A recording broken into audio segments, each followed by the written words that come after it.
Amerika Birləşmiş Ştatları Nümayəndələr Palatasının spikeri John Boehner palatanın Xarici İşlər üzrə komitəsinə Xocalı soyqırımı qurbanlarının xatirəsini yad etməyi tövsiyə edib.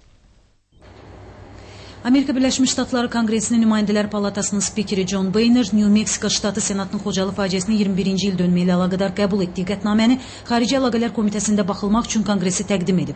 Amerika Azərbaycanlıları Alyansından verilən məlumata görə John Boehner bununla da Palatanın Xarici İşlər üzrə Komitəsinə Xocalı qətliamının qurbanlarının xatirəsini yad etməyi tövsiyə edib. Amerika Birləşmiş Ştatları Konqresinin rəsmi hesabatında deyilir ki, 12-ci qanunun 3-cü maddəsinə əsasən Konqresin spikeri Amerika Birləşmiş Ştatları Konqresinin 19-cu memorial sənədinə əsasən New Mexico ştatının senatından memorial sənəd təqdim edib. Konqresmen qanunvericilərin 1992-ci il fevralın 26-sında baş verən Xocalı faciəsinin 21-ci il dönümünü yad etməyə çağırıb. Uzun illər Amerika Birləşmiş Ştatları konqresmenləri dəfələrlə qanunvericiləri ABŞ-ın Nümayəndələr Palatasında Xocalı faciəsi qurbanlarının xatirəsini yad etməyə çağırsalar da spiker tərəfindən belə tövsiyə ilk dəfə verilir. Qeyd edək ki, Azərbaycan-Amerika Alyansının ötən il Xocalı soyqırımı ilə bağlı keçirdiyi kampaniya milyonlarla insanı əhatə edib. Kampaniya çərçivəsində New York və Vaşinqtonun mərkəzi küçə, vağzal və metro stansiyalarında poster və panellərdən tutmuş Amerika Birləşmiş Ştatları konqresmenlərinin bəyanatları, Xocalı soyqırımına əsr olunmuş film və digər təbliğat tədbirləri həyata keçirilib. Günel Qasımova, Nailə Babayeva xəbərlər.